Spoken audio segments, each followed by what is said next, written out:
Okay, this is going to be part 2 on our series of All About the Bait, and this one's going to involve throwing the larger cast nets. Larger being probably from the 7-foot to the 12-foot plus range. Okay. Now to kind of go back to the first video, which was about how to throw the small nets, I did also go back through a little bit of the reasonings. The synopsis is basically for the small cast nets, the main priority is on the physical action of throwing the net. That learning that motion, the technique of it, is what will get that smaller net open, not so much of how you loaded it.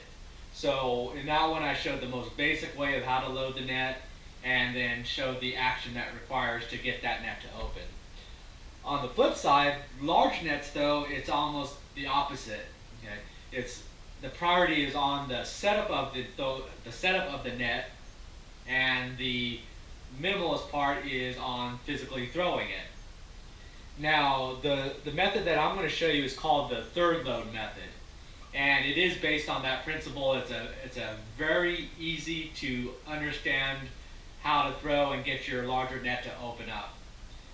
So that's kind of what I utilize. I'm always looking for the easier is the better. Now, just like the small net, you can go on YouTube and there's going to be hundreds of videos of different ways to throw a larger net. The majority of them, however, require that you know that same principle of understanding that technique of how you need to throw it to get that net to open.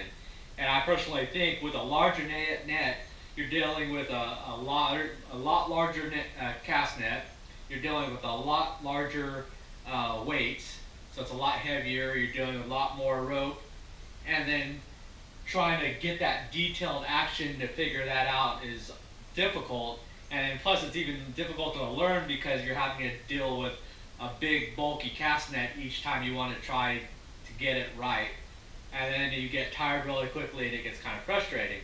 So with this third load method, it's just you learn the setup, the basic steps to setting it up, and then after that the throwing part is nothing and your net's going to open. And as I kind of emphasized in the first video, it's all about just opening the net. If you can't get the net to open, nothing else makes a difference because you're not going to catch any bait with it. Okay. So, third load method, that's what we're going to focus on. So, right here I've got is a 7-foot cast net. And the reason why I have this 7-foot is because primarily I throw it off the kayak. And that's specifically why I bought it. And I do have an initial video that I made about cast nets where I went over the reasonings of why the 5-foot, why the 7-foot, why not the 9-foot, or why not the 12-foot. Okay, so we basically got the 7-foot cast net here, and again, this is going to work all the way up to 12-foot plus net, so not to worry. We're going to take our line, create the little loop in the net, or in the line. Same deal, don't want it super tight, you want it a little bit just loosely on there. We're going to make small bails.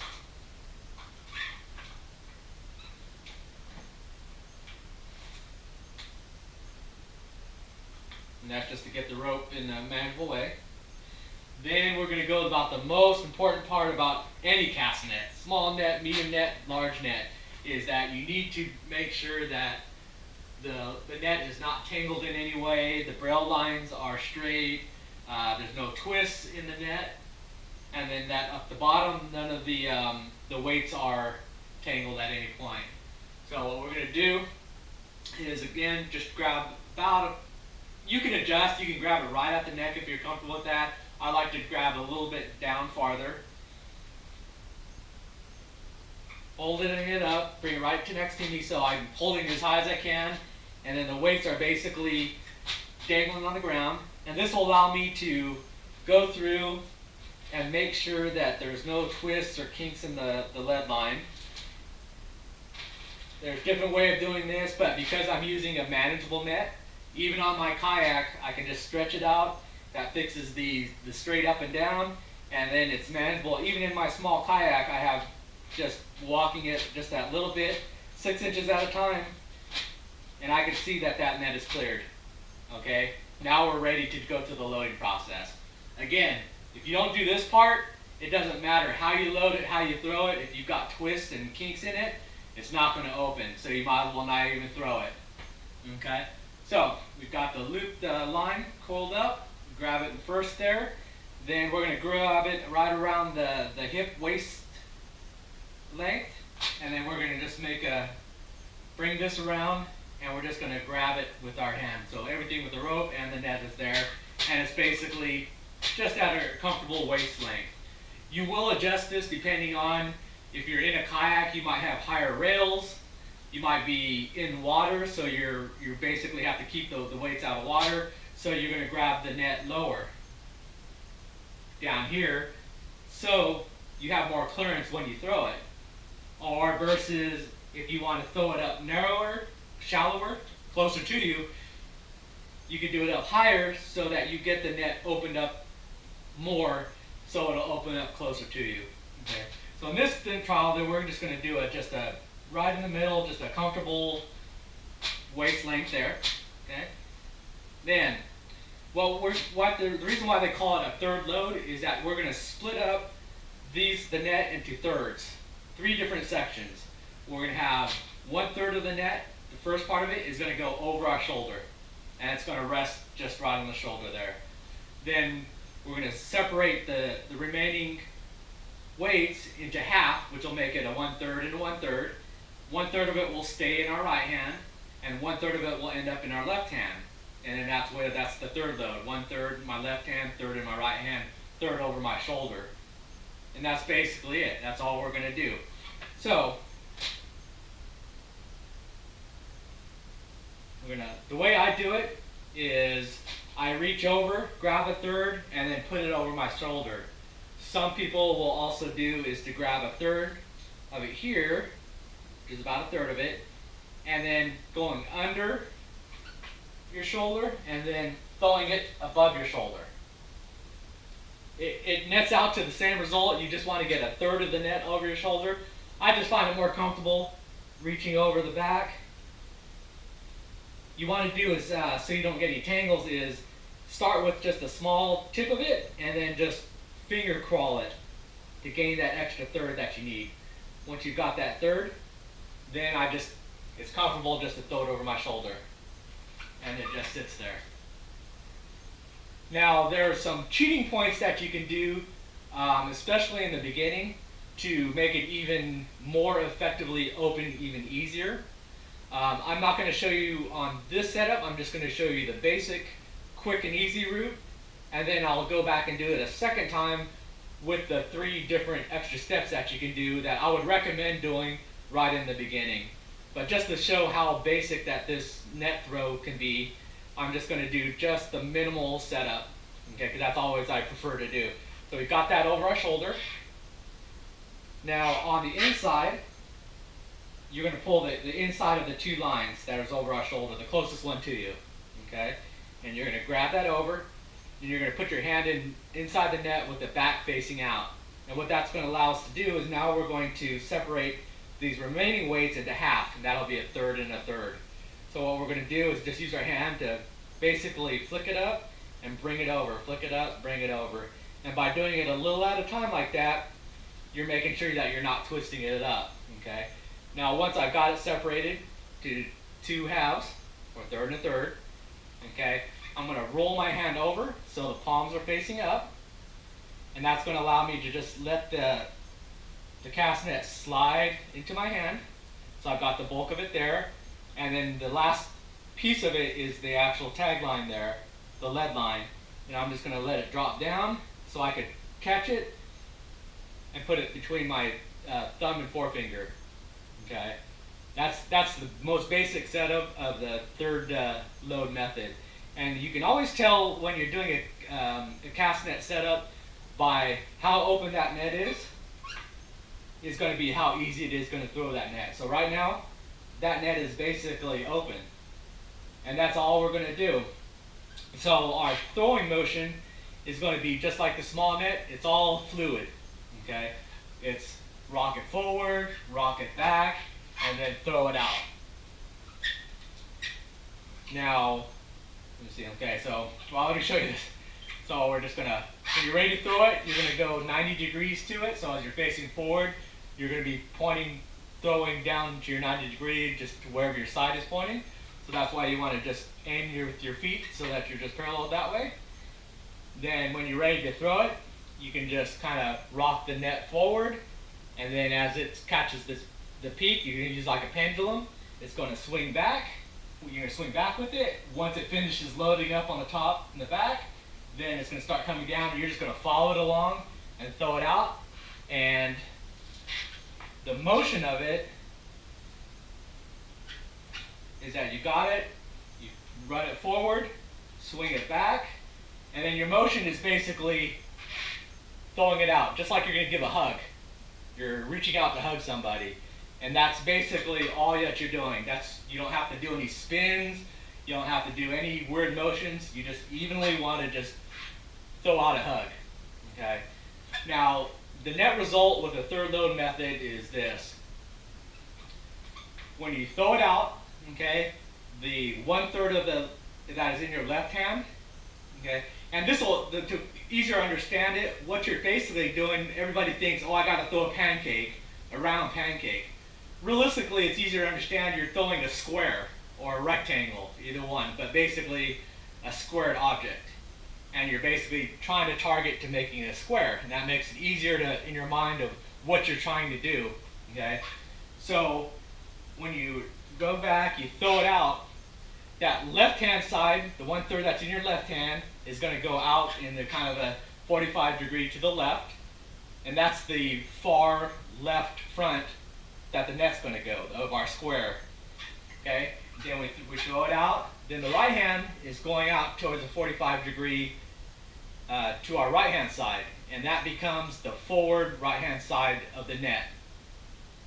Then on our shoulder we have 1/3 of it, and we don't have to control that at all. What happens though is as we throw those two sections of weight going out, the momentum is going to pull that net off of our shoulder, and that net it's going to pop off or roll off our shoulder, and it's going to drop down, and that's going to create the bottom right of the cast net. Then to finish off our square, when you have it in that bunch in your left hand, if you remember, we pinched that weight or pinched the lead line with our thumb and forefingers on our left hand. So when we throw it out, the bulk of it is going out to the left, but we hold on to that lead line until that last moment, until that net opens up. Once it's opened up, then we let go of it, and that becomes our left corner quadrant. So that's how we form our square, and that's how we open the net. So it's not really a lot of work that you have to do. I mean, you're basically throwing it out and then making a hug. The right hand side you don't have to do anything with, and the only thing that you want to consciously remember is kind of just hold on to that lead line in your left hand a second or two later, and the best thing to do is just throw it, not a very far throw, and don't let go, especially when you're practicing. Don't let go until it jerks out of your hand. And what that'll do is, just like off the shoulder, it's going to drag off your finger, and that drag is going to cause it to drag and open up. And then eventually you'll start getting the flow for it, and then it's just fluid. So it's just basic, the motion is just rock it forward, rock it back, throw out a hug, hold on to that, and then let it drop, and you've got your square, but it becomes a circle, and you're all set. Okay. Now, I told you that there's going to be a cheater way. Now, so try that. Sometimes you'll get it. Sometimes you'll start getting a little bit odd opening. It might crumple up one way or another. But the way to resolve that is just remember that quadrant. Look at how that net fell and determine what corner of the quadrant was the problem. Okay? Did the left one go out and that one opened up okay? Then on the right hand side, so the front opened up okay. The back right was kind of open, but it created kind of a banana because the left bottom got sucked way in there, and it created a banana or taco. Okay, so it's easy to remedy because the left quadrant is responsible, is your left hand, thumb and forefinger, so that's where it messed up. You do it, you throw it, and the the net from the front and the back collapsed together too much. And what that is, then you can go back, okay, so the front two went out, but the back followed it too close and didn't allow it to open. So what happened there was that you didn't have enough weight on your shoulder there, or possibly you let it roll off because you slouched. It didn't drag off your shoulder, so as you throw the whole main weights out there, it just pulled right off with it and didn't allow it to drag and open up. So that's why it collapsed too much together. So what you would do is either maybe add a little bit more weight to the back there. Make sure you make the conscious effort to keep your shoulder, keep that bulk of the cast net up on your shoulder, and that'll kind of figure it out there. So you can look how that net falls and determine which quadrant and then what responsibility, who messed up. All right. So that's the kind of the general lowdown of it. Now I told you I was going to do kind of a cheater way. So let's say you're still having problems, you're just not getting those quadrants to open up and it's just getting frustrating. Here's how I cheated it in order to make it even more of a handicapped throwing method to ensure it even opens up some more. Okay, so we're going to do the setup, basic setup in the beginning is the same. Just make normal natural coils. I'm going to clear the net by running it up high, make sure it's straight. I'll grab down just a little bit, give it a little shake to make sure that it's all straight. I'm going to do a quick little check to make sure that all of our lines are parallel. Got a little foobar there. Alright. And we're good. Okay. Then we're just going to reach down to our hip level there, make one coil, grab it, got it by our hip. Now, same part of it, you can either pull it from the front here, or like I like doing, grabbing a small section, working it, pulling a little at a time, just creeping my hand along, getting that third of the weights there, and basically lobbing it onto my shoulder. So it's sitting on my shoulder. Then here's step one of the cheater method. So it's over your shoulder. If you look on the inside, you've got the two lines parallel. What you're going to do is you're going to reach into the closest line to you, which is this one, and you're going to cheat it by, you're going to tuck it over your shoulder.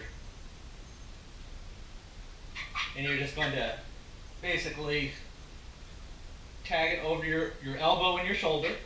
Okay? So now that line is sitting all the way up here. Okay? That's step one of the cheater method. Okay? So you just grab it and you're just going to tuck it over your shoulder and bring it over.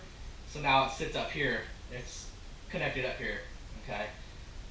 Cheater method part number two, okay, is using our teeth to make a fourth location on it.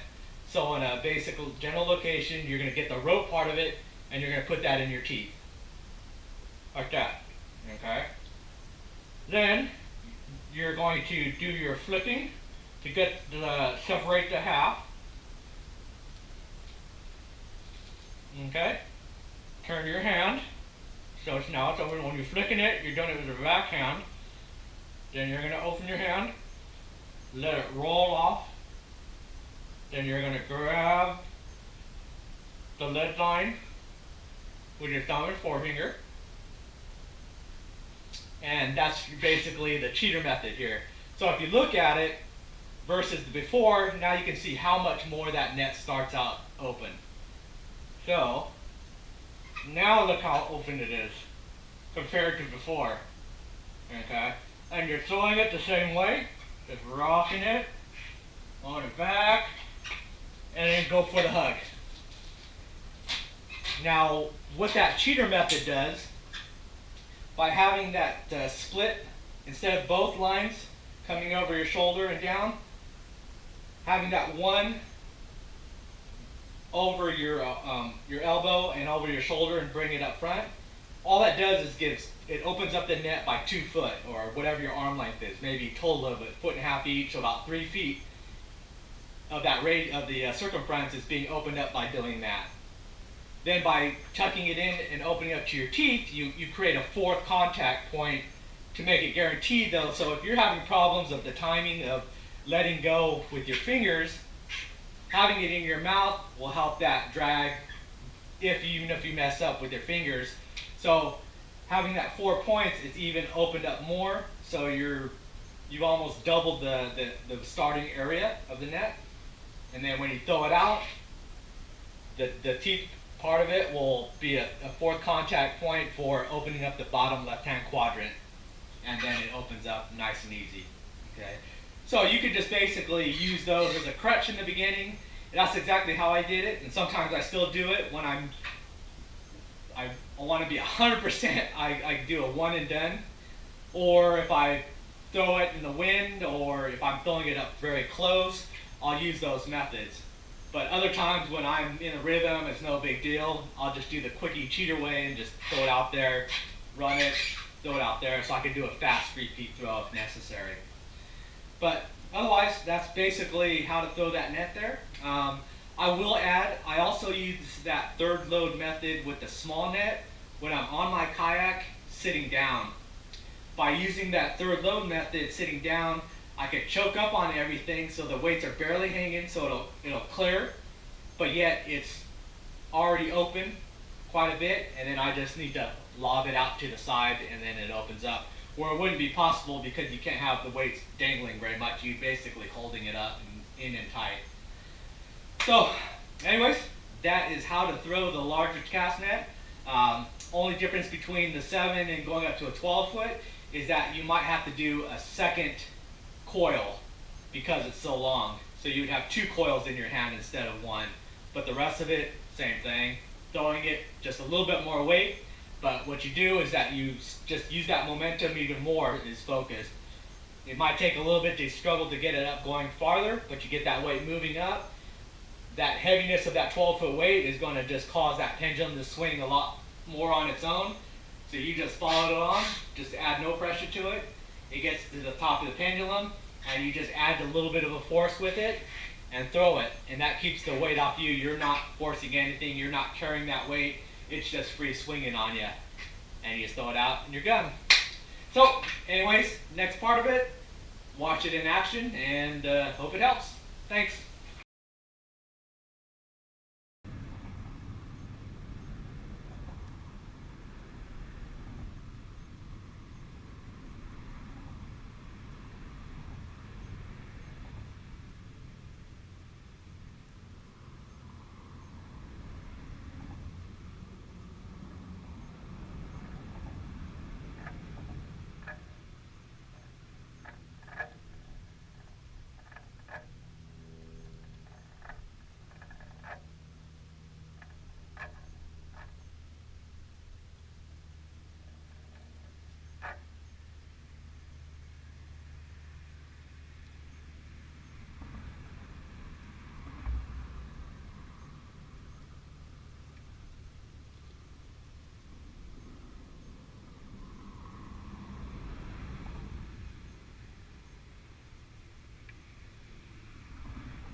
See if there's any filters around, in fish.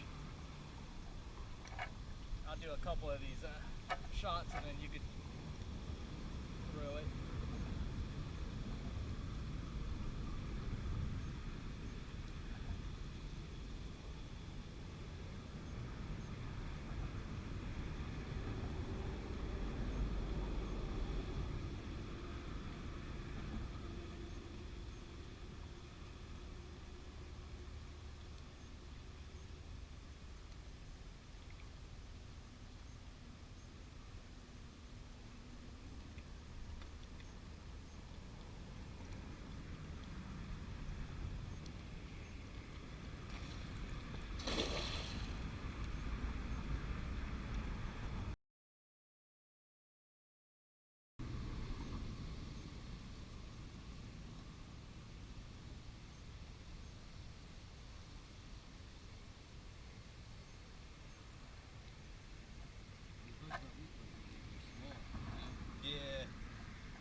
All right, try a little bit more distance.